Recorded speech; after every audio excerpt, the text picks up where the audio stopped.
Hello, and welcome to the Tifo Football Podcast. I'm Joe Devine, and today I'm joined by Alex Stewart. Good morning. That is incredibly quiet. What's wrong with you? Get closer to your microphone. Good morning. Even closer still, because I can see you're leaning forward now. If you just... Yeah, there you go. You can lift it up a little bit. Good morning. Good morning. Oh, wonderful. Wonderful levels. Today's episode is Alex and I... me asking questions that listeners have asked. Easy job. Alex answering questions that listeners have. I'm not even doing my job well at all, am I? Can't even say what we're doing. It's a tactical questions answered podcast.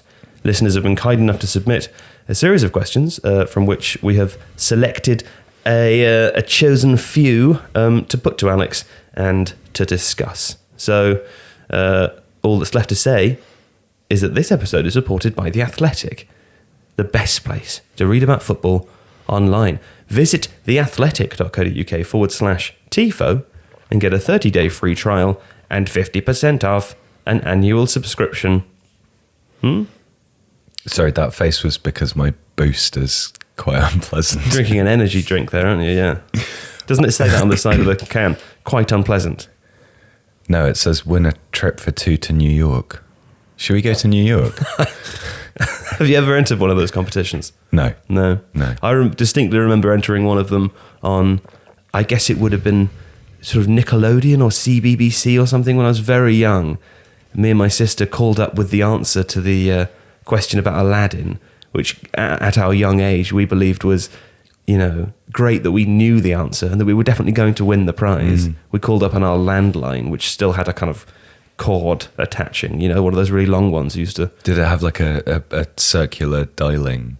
It did. No, it didn't have that. Was it had made big of fat Bakelite? Yeah. Do you not remember the chords? Because when you were on the phone, you used to play with the hoops and twist them into... So much fun used to be on the phone. Now it's just shit, isn't it? Now it's shit being on the phone. But anyway, retrospectively, obviously, the question is supposed to be really easy to answer, to encourage gullible children to call in. Yeah. And I've never called into one since. So my mum won a chicken house once. How did she win that? She entered a competition in Country Living magazine. She was one of the 5 that year, was she? That entered? Yeah. Yeah. Okay. Well, congratulations to your mother. Well done. Did Dad show you the chickens when you came down? You showed me the chickens. Are you referring to yourself as Dad? No, because normally it's... Do you not remember that Daddy showed you the chickens? He loves showing people his chickens. Yeah, I've seen him on Twitter. So it was the tweeting blue... about the sad The blue death. house. The right hand of the 2 chicken houses. Yeah, the one near where you have that fire. Yeah, right. Yeah. So that was one in a competition. Yeah. Yeah. You just flicked your cigarettes into the chicken house. No, into the fire. Yeah, into the chicken's den. That fire is huge now. Okay. I'm going to get you to the first question here, which is from Asim Munshi. Well, there's 2 that are related, remember? Oh, yeah. That's what the italicized "and" is for. Oh, yeah, you're absolutely right. Asim Munshi and Tim Memo. Tim Memo is a fantastic name. Asim Munshi is too. Asim asks, with the likes of Martinez, Lukaku, Thuram, Plea, Werner, Poulsen, and Jimenez and Jota all thriving across Europe's top leagues, are we seeing the return to the days in which the 2 striker systems were fashionable? This reminds me of a video we released during the World Cup last year. Tim Memo says, why aren't front 2s like Inter's more common? It seems to be overlooked, especially in the Premier League, despite its historical success there. Where do you want to start with that then? It might be a good, maybe to start with just explaining the benefits and the negatives, the pros and cons of a 2-man front line. So the pros and cons, like all football things, are kind of in part related to what the opposition are doing, which in itself is a kind of slightly... Are you drinking a beer? I was, until it burst all over my face. It's 11:20 in the morning. Well... I start talking about football tactics and you reach for alcohol. This is Beer 52 sent us some free beers. And right. Can't help myself. Why don't Boost send me some free Boost? Do go. Sorry, I'm just enjoying myself. Do go on. Okay. This is like a night out for me. Oh gosh, that's really sad. Yeah. So a front two, for example, if you're playing a front two against a back three, that's not necessarily great because they will have one defender over, and your wing backs can push up onto wide midfielders, etc., etc. And that's one of the reasons that back threes were developed, was to cope with two men front lines and to have a man over. So all of these things are always dependent on what the opposition are doing and trying to disrupt what they're doing. But the benefit, I think, of a front two is that you have two committed strikers in the area. You don't need to commit men forwards to midfield from midfield quite so much, which can mean that you can be more defensively compact. So, for example, we see that with Atletico Madrid over the last few seasons. They haven't had an out-and-out front two, more like a striker with an attacking midfielder playing behind them. But effectively, you can then still have your two banks of four, but retain players who are out balls, who can attack the channels, who can hold the ball up and bring other players in. A lot of these front twos that are mentioned are two different types of striker as well. So if you look, for example, at Timo Werner and Yusuf Poulsen, it is often big and little. And you go back, the sort of the Niall Quinn, Kevin Phillips thing of, one massive guy to win the ball in the air, and then a smaller, more lithe striker to get on the end of those flicks and so on. So Poulsen, for example, is very, very good at holding the ball up. He's very good at taking the ball into the channel and bringing it back, whereas Werner's much more sort of playing off the shoulder, looking to run in behind. And so they work well. I think the downside to having two strikers largely is twofold. It can lead to a sense of over-committing forwards. No pun intended. So you are then perhaps playing against, if you've got a team that's playing a 4-3-3, if your wingers are pushing up to support a two-man striker, that leaves a 2 versus 3 in midfield. That's not necessarily ideal. The other thing is actually, I think, just the rise in the fashionability of particularly inverted wingers, but the 4-3-3 generally. And it's one of those instances where sometimes I think the number of strikers on the pitch is being circumscribed by where they want other players to be. Yeah. And so by default, that means you can only have one striker if you're playing. And then, of course, the role of that striker is changing. So if you look at the way Liverpool do it, you've got a striker that drops off a lot. So the attacking threat is coming from these wide, quick players who push inside. And you would almost call Mane and Salah the strikers in that formation. Yeah, in some regards. Can I ask two sort of questions off the back of this? The first one is, I'll ask them both. The first one is, do you think that given the type of formations that football teams are playing, the wide attacking threats, Mane and Salah is a pretty good example of that, and a few other contributing factors, that those genuine wide midfield players of the 90s, you're thinking of David Beckham, Ryan Giggs, for example, don't really exist anymore because they're either genuine midfielders who can be used to kind of squash up the middle, or they're wide attacking threats. And the second one is, do you think because there are fewer two-man front pairings or strikers nowadays in the Premier League at least, that whilst there isn't a reduction in goals in football games, there is more of a spread of who's scoring the goals, which is why it's harder for traditional number 9s who are playing up front on their own now to reach the heights of Shearer in terms of their goal scoring record, because the goals are spread around amongst the other attacking players much more than they would have been when the emphasis was on the two players playing together. I think that second point is probably true to a degree. I mean, you still have number 9s who, take someone like Lewandowski, for example, who is largely playing as a sole striker, sometimes maybe with someone like Milner in support. But super freak though, right? Yeah, super freak. So, but then was Shearer a super freak? To a degree, yes. But I do think that's partly the case. And also this idea that some number 9s are increasingly expected to drop back and participate in build-up and allow these inverted wingers to push inside. And that's why, for example, with Liverpool, you see more of an equitable distribution of goals scored across that front three. You don't necessarily have a midfielder who's pushing up quite so well to do that. And so the 9 as the central player is the one who's dropping in. I think in terms of the wide midfielder question, I mean, someone like Giggs could have played as that kind of inverted winger almost certainly. I mean, he had pace, dribbling ability. He was a good finisher, so he would have been fine like that. James Milner, though, he started on the wing, didn't he? But not. I suppose it was called the wing, but the kind of more reserved wide midfield role, which just, other than in a 4-4-2, doesn't really exist anymore. No, I mean, it would still, I think in some instances, teams maybe play a 4-1-4-1. Again, part of the issue with this is that you're also looking at a defensive shape. So because pressing is, in vogue to a large degree, you're looking at teams who want to be able to press aggressively across the front line. And that's easier with 3 players than it is with 2. And it's easier if the wider players are starting higher up the pitch, because passing to a fullback is one of the kind of most obvious pressing triggers because you're playing against a touchline. So if those players are starting further back, then they're less able to engage that press. It does work, for example, if you're playing against a team that uses wing-backs. Yes, if they're using wing-backs, there's a likelihood that they'll probably have a man over in midfield, or they'll be playing 3 against 4 at the back, so they have an advantage too. But you can match up fairly well there, I think. Do you know what's interesting? I watched I think it was a Monday Night Football episode on Sky, where Gary Neville and Jamie Carragher were looking at players who are excellent at deep crosses. And the modern example they were using was Kevin De Bruyne.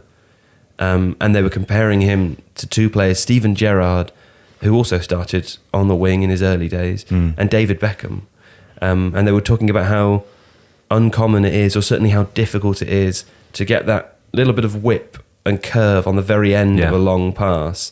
And using Kevin De Bruyne as the example of someone in the Premier League who's very successful at achieving that now. It's funny that he is a central midfielder, essentially, or a kind of attacking central midfielder, rather than that right winger that Gerrard and I mean, I guess Gerrard to a certain extent is the middle between those two, but David Beckham was pretty much always just playing on the right of midfield and making those sorts of plays. I like the idea that play still exists, but has shifted responsibility to another position. Yeah, well, there's 2 points to make, and I think that's an astute observation. I remember when we did look at Sheffield United. I know everyone whinges that we don't look at Sheffield United, but we have talked about them on podcasts before rather than make a video. And it's something that Oliver Norwood last season in the Championship was doing an awful lot from the kind of, I suppose, sort of inside right half space position, and getting balls that would whip across, but not from as wide out, not doing it from the touchline, and not doing it from closer to the byline, but doing it back and in. And you're looking for the ball to curve away from the goalkeeper, kind of at the last minute. So I don't know how they do that. Well, technically, I've got no idea. This is what I know how to curve a ball. Yeah, I can curve a ball. Okay, but to have the ball travel in a straight direction for 20 yards and then curve for the last 5. Almost like they're professionals who've practiced an awful lot. So yes, I think that kind of crossing is useful. I think a lot of teams who look to take it to the byline or cross from wider positions, particularly following the sort of Man City example, in a more advanced crossing position, are actually looking for pullbacks low across the box. And it's an interesting thing. I remember this when Moyes was managing Man United, this sense that somehow teams that rely on crosses are in some way inferior. I think that was because of a particular game against Fulham, where it was the second half they made 54 crosses or something, and lost the game. Right. So they were just a bad team. It may be that central defenders are better in the air. Goalkeepers probably are taller than they used to be as an aggregate. So crosses are easier to deal with, I would suggest, in some regards. And therefore, creating space through movement, crossing from positions that are not necessarily as expected. And James Ward-Prowse is another good example of, particularly with a dead ball, but of somebody who can cross from that kind of right half space position and get real whip on the ball. And if you've got quick strikers that are playing right on the line that are then looking to get in on that's more dangerous clearly than a sort of floated cross that comes in. But also you have to consider whether it is in part because you're not playing with two strikers, one of whom is a Niall Quinn. You know, when those sorts of strikers were more in vogue, then I'm trying to think back to when Southampton had Graziano Pella. I think we did play longer crosses from wider positions, particularly from fullbacks overlapping, because he was 6'4" and really, really good in the air. So incredibly attractive. But he was really good for that season, wasn't he? Yeah, he was. He looks like a I don't want to linger on his appearance. It's not important, but he looked like a Greek statue. Yeah. He looked like he was made of marble. Yeah, no, he's ridiculously handsome. I felt like even people who have incredible muscle tone, that if you sort of touch their breast, it'll go in a little bit. But with him, I feel like your fingernail would break if you touched his skin. Like Edward from Twilight. Yeah. You know? As in the vampire. Oh, okay. I've not Similarly, I've not Graziano seen it. Pella sparkled in the sun.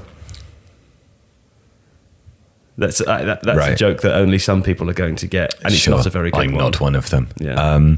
So I've seen Twilight. Yeah, I mean, that question was about the two up front, but I feel like it's symptomatic of football for us to spend half the time talking about other things because of how it affects the rest of the team. Do you feel like we've suitably answered Sim and Tim's questions? Yeah, there's just 2 quick points I want to make. I think that the reintroduction of 3 at the back as being more popular, I think, is part of the reason for an increase in 2-man striker teams, because it is therefore easier, I think, to play with, say, 5 across midfield or 4 and 1.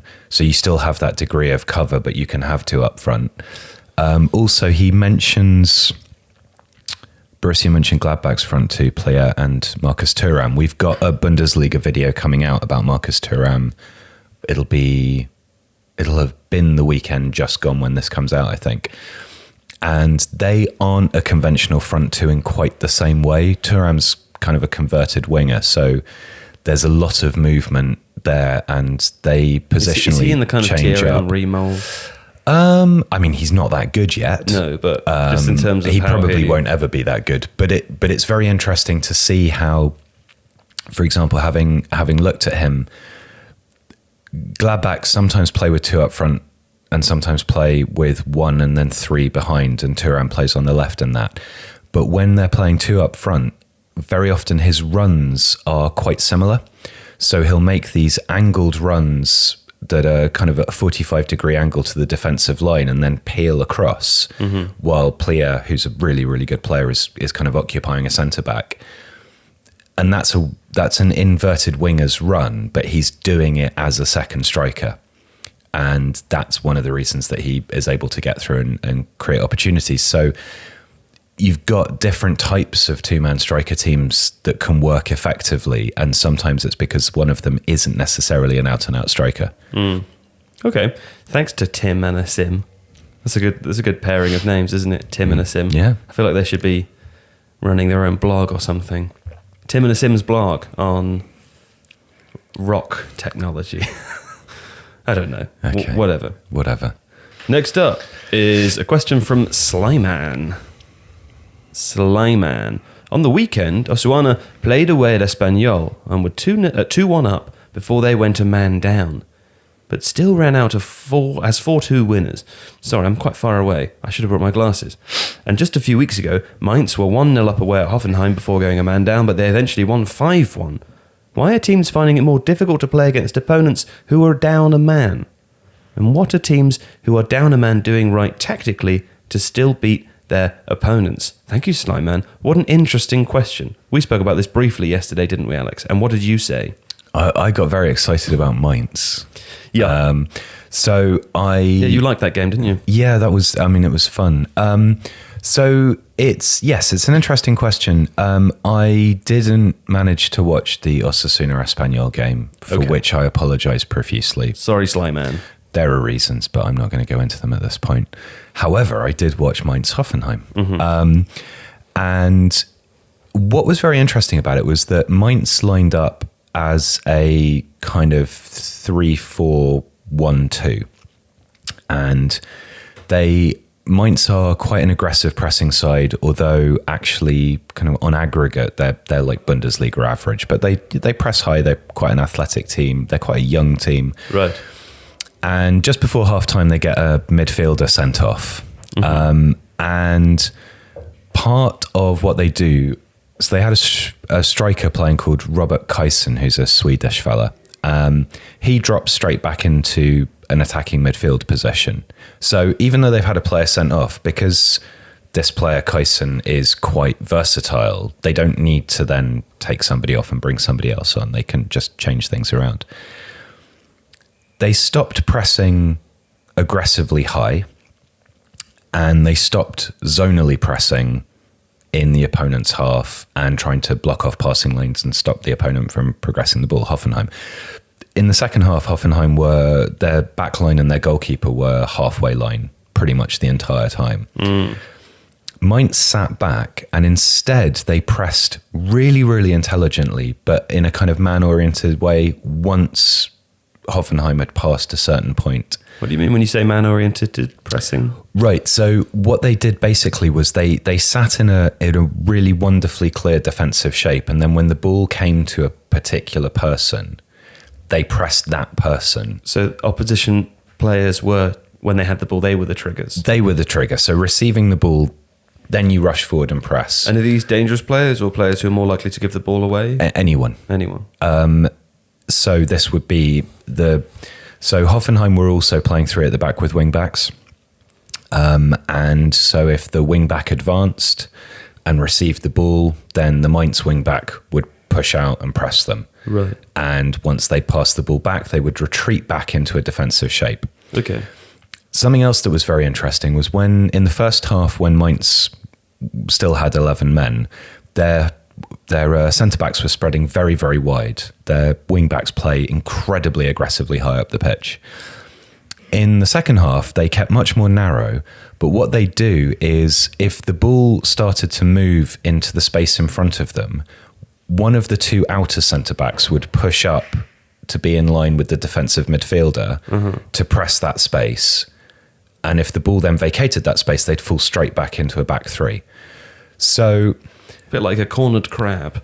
Right. So it was this really incredibly precise system of triggers and movements that meant that Hoffenheim were basically encouraged forwards.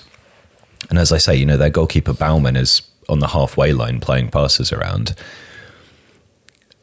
And that made Mainz very, very difficult to break down. But it also meant there was an absolutely enormous space behind Hoffenheim's defensive line. Presumably that's how they scored 4 more goals. Exactly that. Right. Because they weren't pressing like maniacs anymore, they had a lot more energy, and they still, obviously, they're a quick side. So it then meant when the ball was won back, Hoffenheim were really, really close to the Mainz goal. In a way that they wouldn't be if they didn't have a player up. Absolutely. Right, and they weren't pressing and being invited on. Okay. And I say pressing as in pushing forwards, not defensive pressing. And then all of a sudden, you've got 2 or 3 Mainz players that are able to basically spring an offside trap or isolate one defender who's hanging back. And they're through on goal. Right. So I think...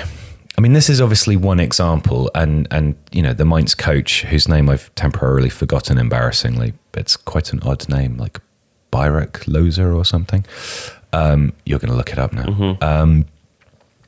Did a fantastic job at halftime. The players were incredibly disciplined and stuck to what they were supposed to do, and it was a really, really interesting game to watch from a defensive point of view. But as a wider answer to the question, I think when teams are going into games expecting sides to press really high, and all of a sudden the team stops doing that, and the opposition find that they suddenly don't have to play through a really aggressive press in the high areas of the pitch close to their own goal, they've suddenly got all of this space to wander forwards into. And Like a trick. almost like a trick. Is it a bit like one of those fish that buries itself in the sand? Yeah. In the seabed, with just its eyes poking out, looking at you. And as you get closer, you think this is safe. Look at these tiny eyes, and then it reveals itself to be a large predator. There's a snake that has a tail appendage that looks like a beetle. Mm-hmm. Oh yeah, And I've seen it that. waves it around, and then the bird comes and thinks, "Oh, I can eat this beetle or spider or whatever it is," and then the snake tries to grab it. That's what I try to do with my sort of light-hearted public persona. Is bring people in, and when they're in, I start talking to them about serial killers, and I trap them in the corner of the bar and go, "Which was your favourite serial killer?" And they want to leave. It was Sandro Schwartz, by the way, is the Mainz coach. Sandro Schwartz. I don't think it is. That's who came up on my phone. German footballer. Yeah, I'm pretty He sure. is he last managed Mainz. Oh, why does? It's all right. I'll find it. Right, it's Akim Bayerlotze. Oh yeah, That's Bayerlotze. yeah. Why does Sandro Schwartz come up on Google when you? I don't know, mate. Did he used to manage Mainz? Do you know who he is? No, I don't. He is a German former footballer who last managed Mainz. Okay. So why does? I don't know. Sort your shit out, Google. You've made me look a fool. Yeah. Because that's yeah. I didn't know anyway. So I think in that regard, teams can be enticed on, and it's not necessarily dissimilar to how very compact, deep sitting sides like Atletico Madrid or a Burnley will look to suddenly break forwards, having absorbed large quantities of pressure. But if you go and play those teams, you know that's what's going to happen. And so that's what you prepare for. That's what you build up towards. That's what your coaching is geared around. Whereas if you play certain teams that you expect to press very high and expect to, be trying to pin you into an area and you've got to play through that and so on. If you're then suddenly, because of that team going a man down, granted huge areas of the pitch, and you're instead faced with this very intelligent, well-positioned mid-block with little pressing triggers, but a very, very good defensive shape, it's a conundrum that you haven't been thinking about how to solve. It's quite a specific set of circumstances, though, isn't it? I mean, we're not saying generally that this is the kind of catch-all fix to winning with 10 men. No. You are statistically disadvantaged, but if your opposition play into your hands and don't change things up, yes, then exactly, this can happen, right? And there are other things in Mainz's favour. So they're obviously a very fit team. They're sufficiently versatile that they have players that could move into different positions without necessarily having to change otherwise. One thing I found really interesting is that their central centre-back is a guy called Edmilson Fernandez, right, who is a young Swiss midfielder who was at West Ham and played as either a central or a right-sided midfielder, and is now cropping up at the back for I know.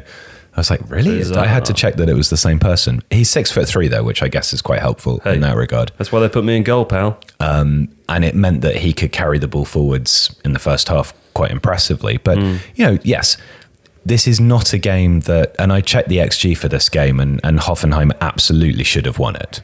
Peter Click says, how can I improve my tactical understanding? I watch a lot of football. That's a good start, Peter.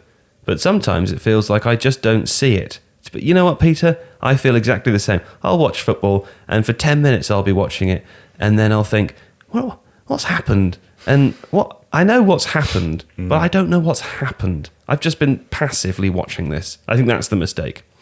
How do you manage to see what's happening on the pitch on a deeper level? I'm going to start with this one.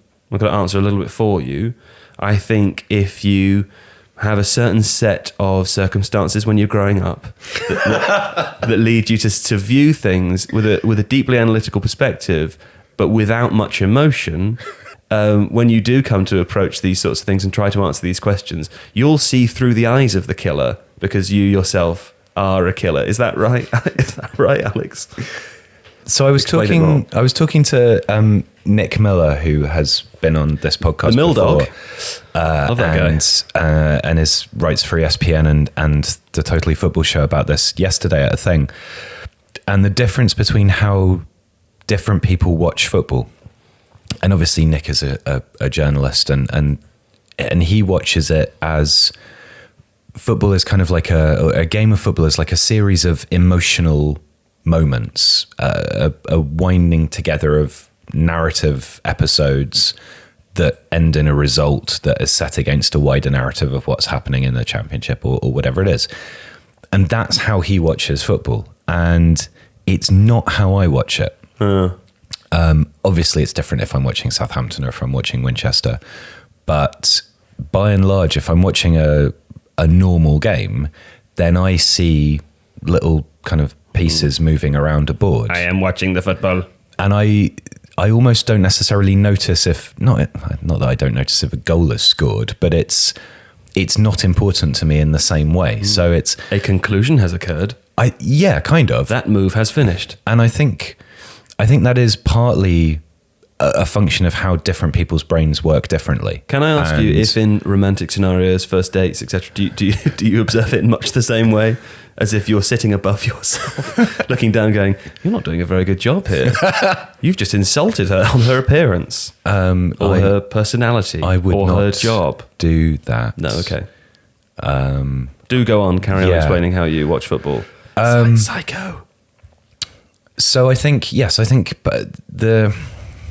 some people will gravitate perhaps towards an emotional engagement. Some people will gravitate towards an analytical engagement, which may be kind of pattern based, and people just see stuff in different ways. And what I'm trying to say here is that you can do certain things to help your understanding of it. Yeah. So for example, if you're about to watch a game that has already happened, like look at the lineup, look at who those different players are, try and match what you know to be the case with what you're seeing played out retrospectively. Question everything. Why is that happening? Right, why is this happening? Or even if it seems obvious, because it always happens, why is it happening? It can be quite helpful to focus on specific instances, for example. So maybe one of the ways to first start observing player movement is to just really, really concentrate when there's a corner or an attacking free kick, because then you start to see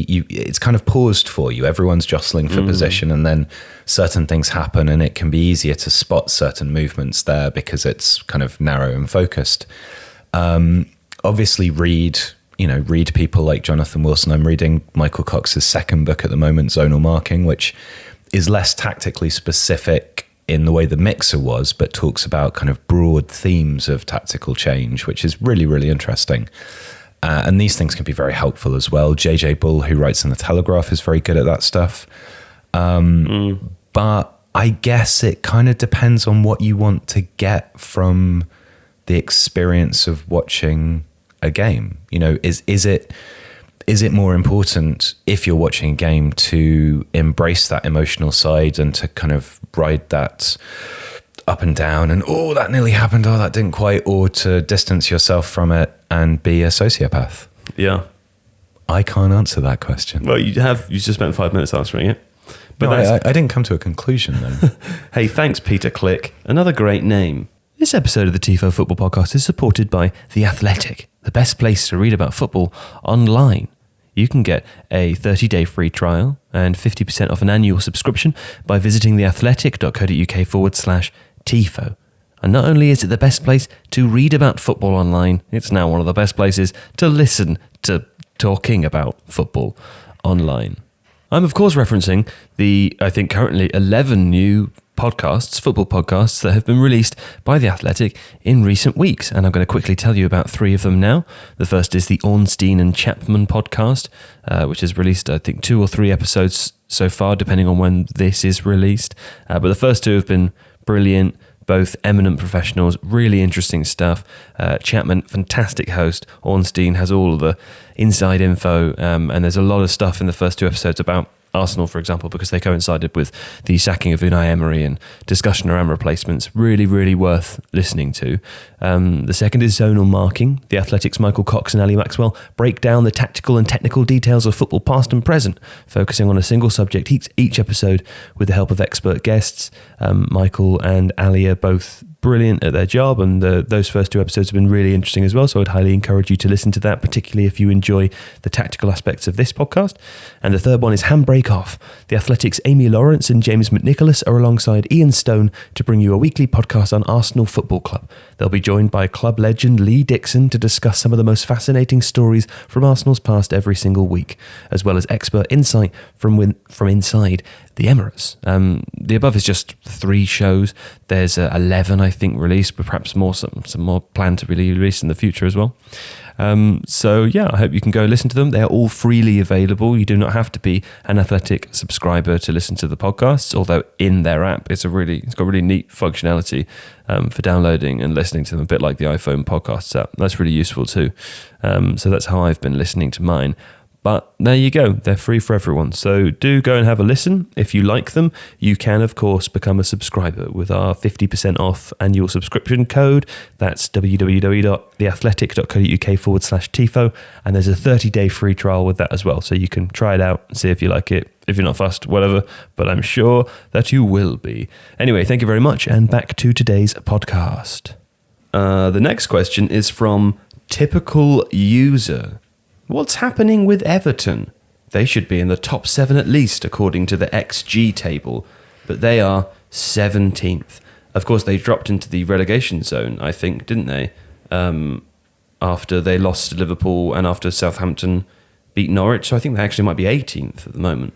But that's the first I've heard of their XG being top 7 worthy. How do you answer this question, Alex?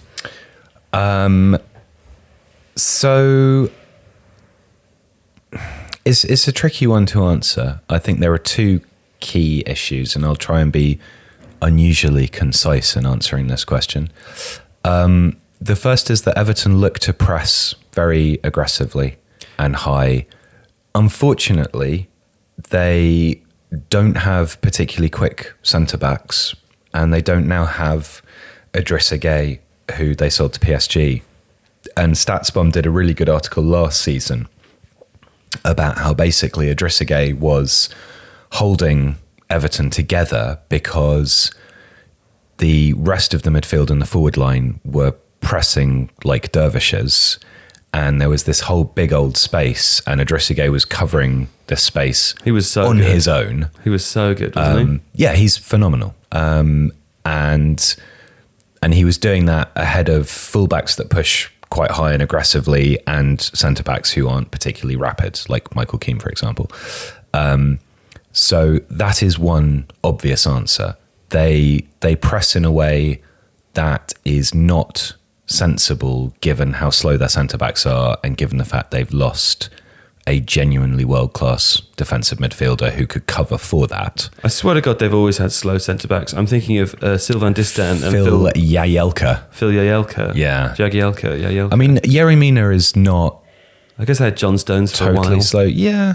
But then that gives you other defensive issues sometimes. But the other major issue that Everton have is the balance of the side in an attacking perspective. So you've got someone like Gylfi Sigurdsson, who is a very good creative passer, obviously good at free kicks and long shots and so on. He's not really a deep central midfielder. You have Tom Davis, who is a good central midfielder, but not defensively excellent. Great hair. And it was very, very good against Southampton, for example. But, that was playing against Southampton. I say that with all due respect. You have someone like Alex Iwobi, who was fantastic when he came on against Southampton, but is playing in wide areas. Richarlison, likewise. It seems like when they recruited over last summer, and possibly even the summer before that, someone tweeted quite wryly the other day, like, remember when we all used to say what would happen if Everton suddenly got given loads of money? Well, this is what happened. They went and bought a number of players that would all sit in the same position. And they didn't buy people that would give them balance in midfield.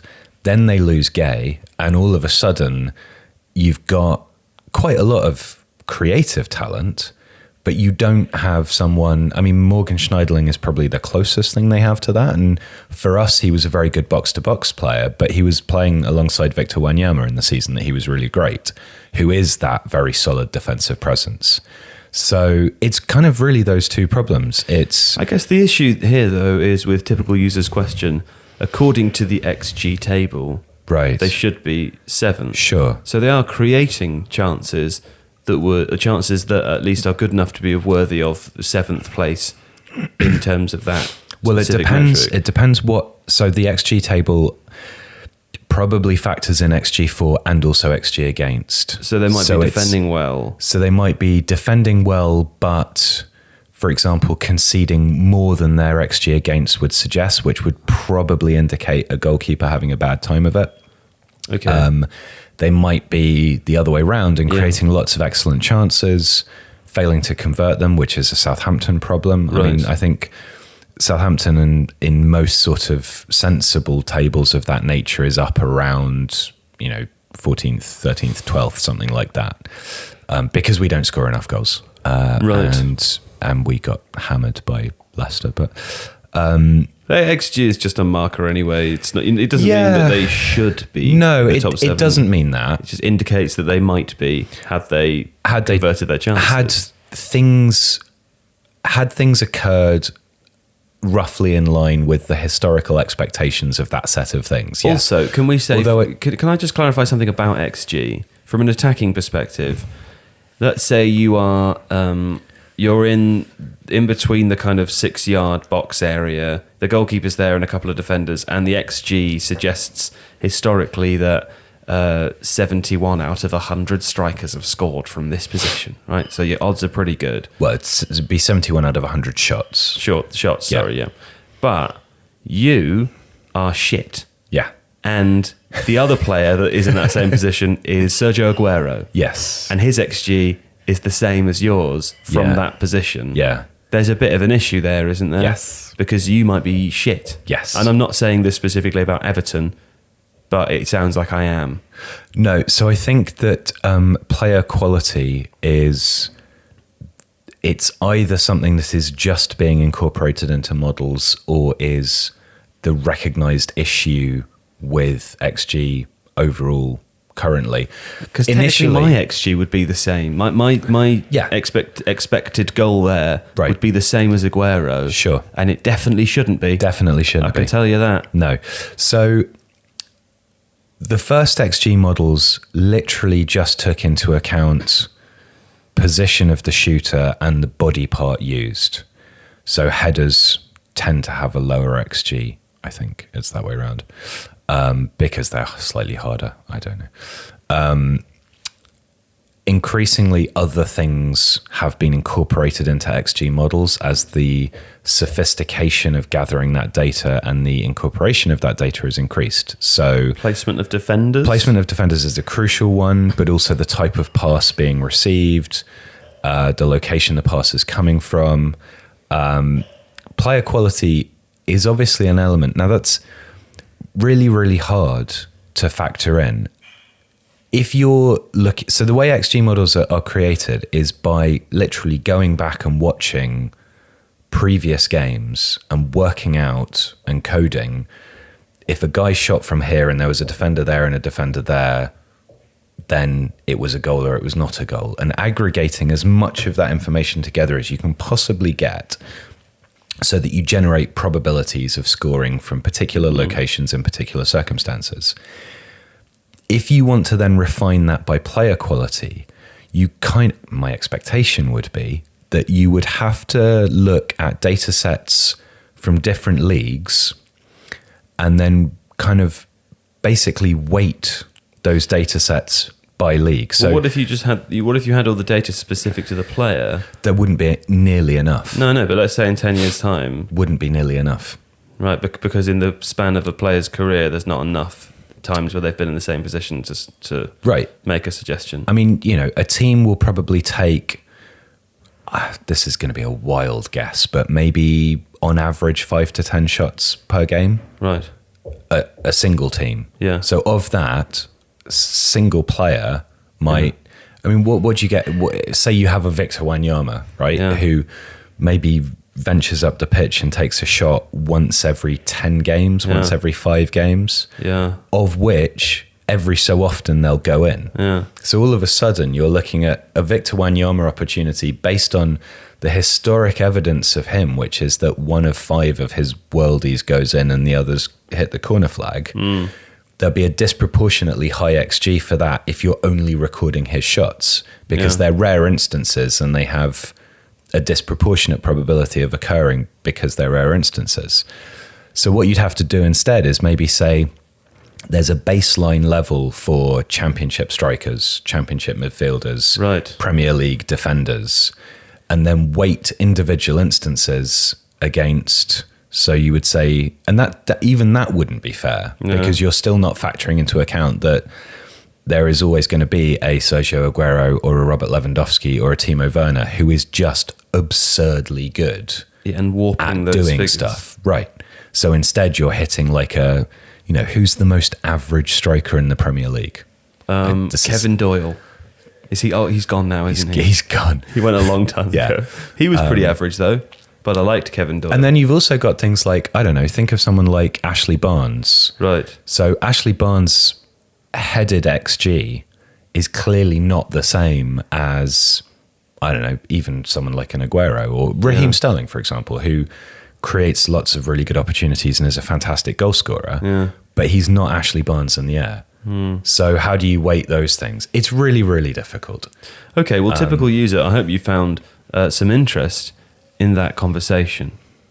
The next question is from Alex Howroyd. Is looking back on tactical systems from previous decades a good way to come up with new solutions to modern day phenomenons such as tiki-taka and gegenpressing? What do you think? I would say that it's not necessarily a bad idea to do that. There is a degree to which the historical tactical systems that we can read about and talk about in books like Inverting the Pyramid or in the Michael Cox book that I mentioned earlier, it's, you're not necessarily getting these all off match footage, for example. So it's hard to know exactly how teams did stuff before the really wide availability of television and video recording of stuff. Having said that, football is an evolution of things. And for example, teams used to play in a sort of 2-3-5 system with a couple of that 5 dropping back slightly. And you can see that in the build-up play of teams like Manchester City sometimes. So there are echoes of things that happened ages ago that happen now because tactics evolve and things change. Cyclical nature. Can I ask you this specific thing? It's been said that Pep Guardiola's Manchester City team in some ways resemble a similarity to a WM formation. Now, WM was very popular for a very long time in English football, but then presumably something came along and fucked that up. So is it possible to look, as Alex says, to look back at that particular period of history where, was it the Hungary? That was the Hungary in '54 was the false 9. And England were playing the WM that game? I think they were, weren't probably, yeah. And that was a good example of the false 9 system messing with what Yao got. So what if, let's say, Manchester United playing City, well, no, they will have just played the weekend this is going out and presumably been decimated. But let's say that they had gone back to look at that game. Yeah. England v Hungary. 61, did you say? 51? I think it was 54. 54? No. Anyway, in the olden it was days. before then. It was in the olden days. I can't remember. It doesn't matter. Okay. But the point is, they could look back at that and go, hey, let's play like Hungary did. Yeah. And just drop Jesse Lingard in the false 9. Yeah. Maybe they would win because Yeah. they're repeating history. That sounds like what Alex Howroyd is saying. Right. And I think that there are certainly sensible things to look at. So, for example, the thing. Is it next week that we've got the Mourinho thing coming out, or have we done that already? It comes out. It came out yesterday when you're listening to this. Okay, right. So one of the features there is that Mourinho is playing with a back four, but one of those fullbacks is pushing aggressively high, generally speaking, Serge Aurier on the right-hand side, while Ben Davies... At least he was when we wrote it. Or at least he was when we wrote it. Yeah. And Ben Davies is tucking in ever so slightly, but there is a degree of maintaining the width. But that they're not playing a back three. The defensive shape is still with a four. So... Well, Jan Vertonghen, though, in a way, in their most recent game since they'd been written, yeah, Jan Vertonghen played at, air quotes, left back. Right. And essentially they were playing a back three. And Son Heung-min was in the kind of left wing position. There was a bit more hybrid But what's happening on the right? Serge Aurier is right banging up top. But I mean, like, they played a kind of 3-4-1-2 in build-up, yes, absolutely. But then defensively... It was 5 at the back. They're low block. Oh, no, it was 4 at the back, was it? Right. So... A weird hybrid thing. My point being is that this is quite catenaccio in terms of having one fullback that pushes massively aggressively high and one staying back and tucking in a little bit. That kind of unbalanced system. Now, I'm not saying that Mourinho has sat there and watched videos of Inter in the 1960s and thought this is a good way of building up. Yeah. And I'm not suggesting that that's necessarily in answer to a particular question, which is what whoever this person who's asked the question is saying. Like, is it a good way of answering that question? Alex Howroyd. So I'm not saying that Mourinho's sitting there thinking, well, how do I beat gegenpressing? I should watch Inter in the 1960s. I'll go back to the 20th century. Having said that, the fundamentals of football are about the creation of space for players to progress the ball in one direction. And generally speaking, about making the pitch big when you're attacking and small when you're defending. And so there are different ways to be able to achieve that, and historical examples... For example, the way that the Dutch in the 1970s pressed, they are things that can be used as examples nowadays, even if other aspects of what they did maybe are misunderstood or wouldn't work quite so well or whatever it is.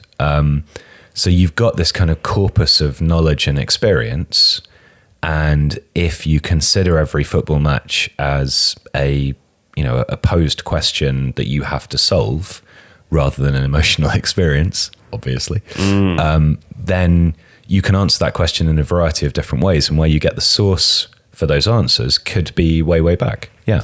I tell you what, I was listening to... Also, playing Jesse Lingard as a false nine is a good idea. Well, I don't know in his current form, but I was listening to No Question About That, which is it's called No Question About That. I'm doing an impression of Alex Ferguson. It's Paul Ansorge and Ed from... They used to be called Rantcast. Oh, is that what that stands for? They've just changed their name, yeah. NQ80, No Question About That. I think it was a thing that Alex Ferguson said regularly. Right. Anyway, they were talking ahead of the... It's a good podcast, by the way. It's a Man United podcast, but you should go and listen to it. Paul's good. They were talking ahead of the Tottenham game last week, and Paul thought that Mourinho would have been so delighted as to be giddy at the fact that he had a player in Jan Vertonghen who could play left back and centre back at the same time, a bit like the kind of Branislav Ivanovic style thing. And we've seen that play out, but it didn't work, did it? Anyway, one last question here from Clive Lee. We've got about 2 minutes to answer this one. Sorry, Clive. How will tactics be developed in future years? Will goalkeepers ever be considered as outfield players? Ridiculous. I mean, obviously not, because that would require a change in the laws of the game. Having just discussed the Mainz-Hoffenheim game, though. However, didn't work though, did it? Yeah, but they're still not considered an outfield player. Having said that, if you sit at home and consider them an outfield player, how many people need to consider them personally an outfield player? This is like how words join language. I was talking to someone about this last night. Right. If they're used a certain number of times in a certain number of newspapers and magazines, they enter official language. I had this conversation with someone the other day. How do you define stupid? If I call large numbers of the population stupid, what is that bad? Depending on how I define stupid, I think it reflects badly on you. Is that allowed? Judgmental, unpleasant. It is unpleasant. Yeah, I mean, okay, goalkeepers playing outfield is an interesting point, because you can look at, before the laws of the game changed and goalkeepers weren't allowed to bounce the ball, you'd have someone like, is it Lee Richmond Roos or Richmond Lee Roos, who was back at Sunderland in the 1910s, 1920s or something, bouncing the ball up to the halfway line and throwing it. So there are law changes that make things different to how they were. The back pass rule is the other obvious example. You have goalkeepers who were very proactive, like Stanley Mento at Ajax, well before the idea of Neuer and a sweeper keeper and blah, blah, blah. So here's a good example of how tactics evolve, but also this season, something that might seem new isn't necessarily new. And there are examples of people who used to do stuff way back. I see. You're talking about the goal kick starting rule where the defenders can drop in, yeah? Yeah. So that obviously affects the way that teams can build up from the back, encourages pressing or discourages pressing, depending on how you look at it. Creates space in the middle. Yeah. So obviously one of the things to factor in that is an unknowable is law changes. There was another question I think that a listener put in, that something about should penalties be devalued? Right. And I've seen discussion of this before, but I think after the Arsenal-Norwich game where that penalty was retaken because Max Aarons cleared it having encroached. Yeah. And that sense of the unfairness of penalties in some instances, and, should they be further back? If a goalkeeper touches it, should the ball be considered dead? All of these sorts of things. They are all possible outcomes, and most of the law changes that have occurred to make the game more entertaining. I say bring back golden goal. That was a good example of another one. So there will always likely be tactical responses to law changes, and we can't anticipate those because we don't know what laws will change. Golden goal would have huge tactical ramifications, wouldn't it? In a knockout scenario, extra time. It was vital that you scored the first goal, right? And there was no penalty scenario. I always thought golden goal was a great idea, but for exactly that reason, that does it favour certain teams over others, or does it? For example, it would essentially destroy the hope of team who we saw this a lot when we watched the Russia World Cup. There were numerous games where it's quite clear, whether because the players were fatigued or because they just weren't as good as the opposition, that they were holding on out in extra time, waiting for penalties, which they would consider their better opportunity. Would it favour? I mean, I suppose is favouring better teams a bad thing? I think in that way probably so. But look at the Mainz-Hoffenheim game that we discussed earlier. That's an instance of a team being in a position where they have to sit back, but because of the way that they're defending and because of the way that they can break and the way the team is coming onto them, they end up winning that game. So you're saying in despite golden goal, having sat back, a tactic might be to deliberately get a player sent off and be Mainz. Yeah, right, we've got to finish up now. Mainz would win the World Cup. I hope you enjoyed the answer to that question. Sorry you came last. It's just how it was sent through to me via email. And who sent those through to you via email? You did. So Clive, it's my fault. Yes, exactly. Yeah. Thank you so much for listening. Next week, I'm joined by the delightful Uri Levy, who wrote a script. Actually, Mr. we took Babagol. Yeah, he's from the Babagol website, which is a football website which writes about South America and the Middle East. And we converted one of their scripts a couple of years ago about the infamous Turki al-Sheikh, and when he bought Pyramids FC. They weren't called that then. They were called something else. The Egyptian football club he turned into Pyramids FC and built this huge kind of media conglomerate around. And he's back. Huh? He's back. He's back. Udi El Maria. He's back again. Yeah. Turkey's back. Tell your friends. Anyway, listen. Okay. Uri's here next week. I'm really excited to talk to him. A well-travelled man from Israel. So we'll chat to him and see you then. Goodbye. Goodbye. Goodbye. Goodbye. Goodbye.